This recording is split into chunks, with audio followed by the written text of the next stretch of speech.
What's crack-a-lackin'? Welcome in to My Mind is a Weapon Fantasy Football Show.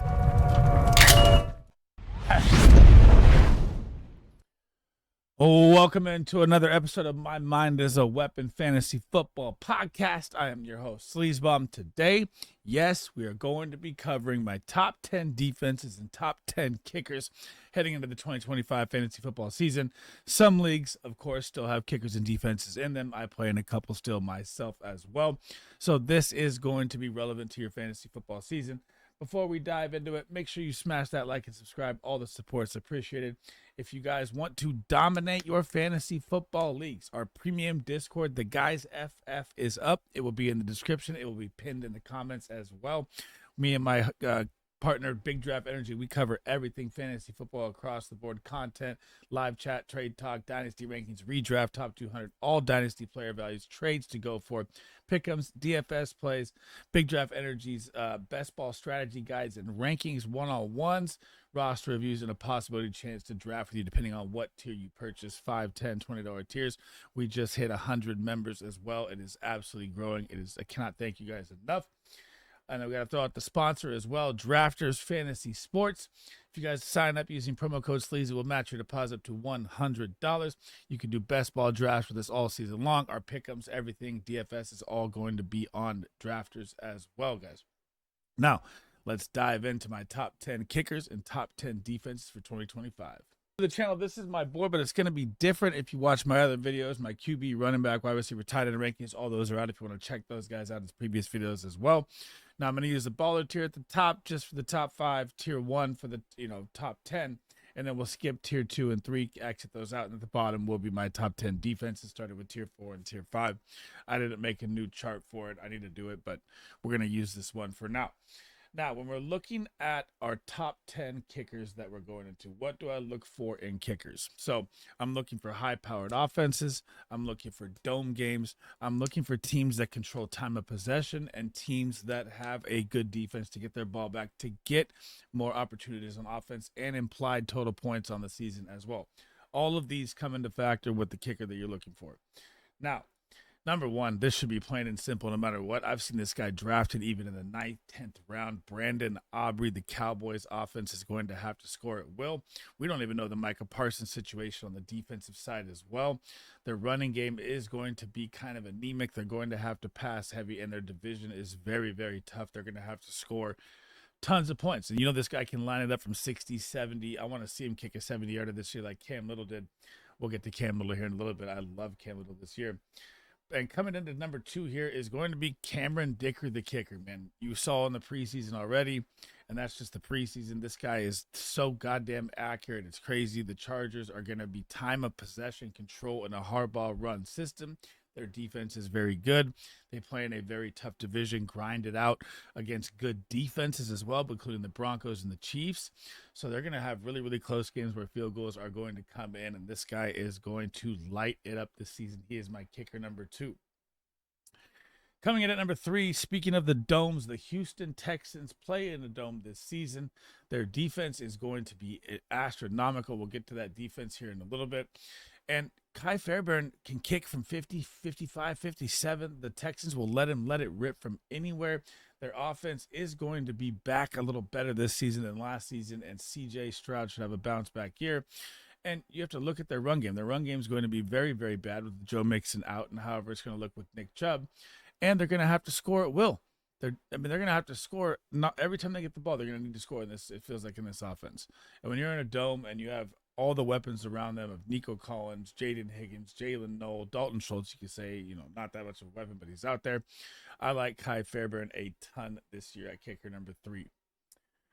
Kicker number 4, and I'm a little lower than most. Some people have him at 1 or 2. Jake Bates last year was just, extra points galore. I do see a little regression in the Lions offense with Ben Johnson gone. Yes, they still have the same weapons in Jared Goff, Amon-Ra, J-Mo, Isaac Tesla, the rookie, coming on strong here. Sam Laporta, Gibbs, and Montgomery. But their offensive line's taking a massive hit with 2, Ragnow, the center, Hall of Famer. He'll be gone. Zeitler's gone to the Titans. I just see a little regression with Ben Johnson gone. Could he kick more field goals instead of the touchdowns they scored last year? For sure. That could be a regression that helps Jake Bates, but I'm still going to leave him as number 4, which is still a solid kicker. Number 5, the preseason darling Cam Little, Jacksonville Jaguars bombs a 70-yard field goal. That is what you want in fantasy football. And now, when you're looking at why I like the Jags and why I like Cam Little so much this year, you got Liam Cohen coming in. You got Travis Hunter coming in as well to go with BTJ. Brenton Strange due for a little breakout here.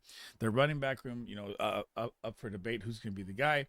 But still, this offense, when you get Liam Cohen, you look at the Bucs, you look at Chase McLaughlin last year with Liam Cohen, this offense is going to move the ball at will. Cam Little's going to have so many attempts this year. It's going to be one of the best kicker values, and you could probably get him off the waiver wire at the end of your drafts, which is crazy. Kicker number 6, it's like people forgot that he was hurt last year. Harrison Butker, the Kansas City Chiefs. Patrick Mahomes' revenge tour is going to be here. I just don't think it's going to be there until Rashee Rice is fully back. And then once Rashee Rice is back out there off his suspension, however long that's going to be, you're going to have all the weapons going at full send. Xavier Worthy, Hollywood Brown, Travis Kelce, you could say the last dance for him maybe. Isaiah Pacheco, Brashard Smith, Kareem Hunt. Offensive line got a little better with Simmons at tackle. I mean, this is going to be a different looking Chiefs offense this year. The deep ball is going to be back in play. And Butker was hurt last year, man. And this guy can bang the field goals from anywhere. Number 7, and this is what I'm talking about when you're looking for offenses that have to score points at will. This is going to be the Cincinnati Bengals. Evan McPherson, Money Mac. Last year was an aberration year for him. It was so ridiculous how many field goals he missed. He wasn't himself. I can't explain it. Now you look at the Bengals defense. Now they're trying to get Trey Hendrickson back. They finally got Shamar Stewart under contract. Their defense is still going to be bottom of the barrel. They're going to have to score 30-plus points a game, it feels like, and that is what you want with your kicker. And Money Mac can kick from the 50 to 60 range, lights out. He just had a bad year last year. Number 8 is going to be Chase McLaughlin of the Tampa Bay Buccaneers, who I feel like is in a little Jake Bake situation here. Like Tampa Bay, right? They lost they lose Liam Cohen to the Jaguars, kind of like the Lions lost Ben Johnson to the Bears. Little regression coming from Baker Mayfield, possibly. Little regression coming, with Chris Godwin down, with Jalen McMillan down as well. Obviously, everyone loves the Mecca Booker to step up. You got Mike Evans heading to 32. The injury could pop for him. It's all just a scary situation. I still love McLaughlin as a kicker. He's a great kicker. I just don't know how much Tampa Bay is going to be in that position as much as they were last year. Number 9, Chris Boswell, the Pittsburgh Steelers. This man was a monster last year in fantasy football at kicker because their defense was so good, but their offense was so bad. Now you have to look at it kind of in a different situation. Of Aaron Rodgers, can he move them down the field better? For sure, he should, right? If he can stay out there healthy. If Aaron Rodgers were to go down, I'd probably move Boswell back up because the Steelers' defense is going to be lights out. I just think they get more touchdowns this year than more Boswell field goals this year. That is why I have Boswell lower this year. Number 10 is going to be Will Lutz, and this is one of the best late round kind of like Cam Little picks you can get. Denver Broncos, they bring in Evan Ingram. They draft Pat Bryant. They draft R.J. Harvey. The offensive line is probably ranked number 1. The defensive ranking, we'll get down to the bottom here. I have them ranked at 2, but we'll talk about that in a minute. And you get the mile-high air to flow out. I mean, this guy's going to get attempts galore. They're going to get the ball back at will. The Broncos are going to be really scary this year, and Will Lutz isn't even drafted, which is nuts when you're a mile high and the ball will carry even further in the air. He could bang a 60-yarder anytime at Mile High Stadium. I love Will Lutz as my kicker, number 10. Moving down to the defenses, we're going to start at tier 4 with the defenses down here. And when I'm looking at defenses, right, you're looking at time of possession, your offensive staying on the field, keeping your defense out there healthy. Now, the Philadelphia Eagles lost some pieces. I'm still not worried about it. The Super Bowl champs are going to be back. You saw Cooper DeJean come in last year. Sorry, this cough is a bit nuts. And the Eagles' defense erupted once he was out there. That's going to be the same thing again. Quinyon Mitchell is going to be absolutely a nightmare out there as well in his second season. The Eagles are going to be a top defense. You could argue the Broncos as well. So these are my top 2, right? So you got Pat Surtain, who is going to lock up anybody that is out there, period, at wide receiver, like week 1. When I get to my week 1 start 'em, sit 'ems, I'm not going to be starting Calvin Ridley in week 1 versus Pat Surtain. Look at last year. He locked up every single person. He's going to do it again. I'm just telling you right now, the Broncos defense is going to be a nightmare this year. Number 3, the Baltimore Ravens. Talk about your ultimate turnaround. This team was almost dead last year in passing yards at rank 31st. And what do? They go out, they get absolute Starks at safety. They get absolute steal with Green at DN, who falls to the second round. Should have been a top 15 pick. It's going to be a massive turnaround here at the Ravens. And again, it's like I want to put it like a Saquon Barkley Eagles situation here. They're going to pound the rock with Henry. They're going to control the clock. They're going to keep that defense healthy and on the sideline instead of 3 and outs where they go back out there and get tired, which was a big factor last year. Well, I don't want to say big factor last year. I just want to say they couldn't stop the pass. So it was that's a bad analogy. But I like the Ravens defense at number 3 this year to bounce back big. Number 4, the Buffalo Bills, and talk about a defense that was massively hurt last year with injuries. It was out of control. Now they bring in Joey Bosa. Epinesa is going to be there. They're going to be back healthy with Milano. It's going to be lights out Bills defense this year. And what do you have? You have the highest expected point total per game with the Bills. You have clock management and control. They're favored in every single game. James Cook is under contract. They're going to control this clock. This defense is going to be very, very healthy almost every single game, and they are going to light it up. Number 5, the Pittsburgh Steelers. Now, again, this is going to come down to Aaron Rodgers, man. I mean, you could chalk up all the stats you want from the Steelers defense. The Steel Curtain is always a good defense. That is their MO of their franchise, right? Do we think Aaron Rodgers is going to stay healthy for the whole season? If he does, it's going to help this defense a lot. If he goes down, they're going to be out there again, just grinding with no time of possession on offense. If Mason Rudolph is the quarterback, I fear the Pittsburgh's defense will fall off. This all hinges on Aaron Rodgers. Number 6, Harrison Smith's last dance, the Minnesota Vikings. This team turned the ball over at will last year, but they were also 4th worst versus the pass last year, which is crazy. The number 2 versus the run, so very good run defense here. Kevin O'Connell, he knows how to coach up everything here. And when you're looking at this offense, I think they're going to lean a little more into Aaron Jones and Jordan Mason, which is going to keep that defense healthier, which is going to keep the clock management of the offensive line that they revamped moving for J.J. McCarthy in his first season. But, man, this team just turns the ball over like crazy. They're going to get opportunities galore. Number 7, the Kansas City Chiefs. Yes, Arrowhead. Yes, they get loud at home. I've been to the games myself. It's absolutely crazy.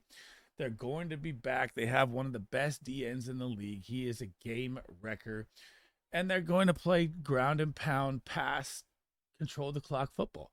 This is what the Chiefs are going to do this year. They're going to have longer drives extended. The defense is going to get more rest this year. And they're going to play grunge matchup games. You get the Broncos twice. You get the Chargers twice. Even the Raiders play the Chiefs tough. These are games where they're very low scoring and always the AFC West division. And the Chiefs defense is still going to be top 7 for you. They're number 7 for me. Number 8, the Houston Texans defense. Man, this defense last year was number 5 versus the pass, which is absolutely lights out. And they were number 10 versus the run. Defense is good all the way around.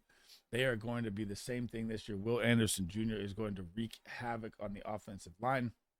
The question is going to come down to, I don't think the Texans are going to have that great of a run game. Otherwise, I'd put this defense at like number 3 because Joe Mixon's on IR. We don't know his situation, and they're going to have to pass heavy. And when you have to pass heavy and you can't really run the ball, you kind of lose game management control. So I still love this defense as a top defense. It's just going to be a little different look here. Number 9 is going to be the San Francisco 49ers, and everyone thinks that we went into a rebuild. I say we because I'm a 49er fan. But, man, you got Michael Williams to go along with Joey Bosa. They are going to be a nightmare on the edge. The 49ers have the easiest schedule as well. I mean, if CMC can stay out there healthy, that will change the game management of last year where every single running back was hurt. I mean, dude, our whole team was down with injuries last year, it felt like.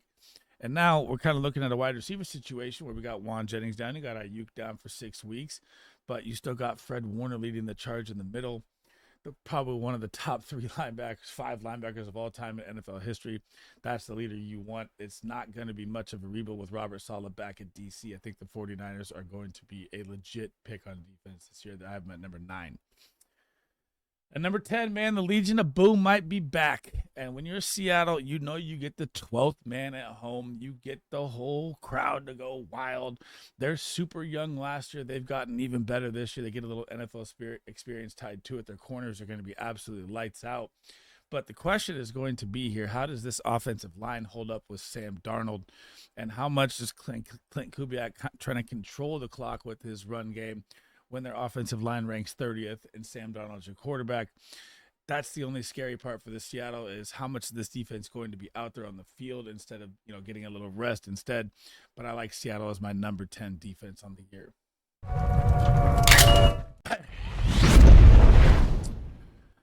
Thank you guys for rocking with me today. That is the end of the episode, guys. As always, before we head out, make sure you smash that thumbs up, hit that subscription. All the support's appreciated. I'll be bringing you fantasy football content all year long to help you guys dominate. I will also be live tonight doing some best ball drafts.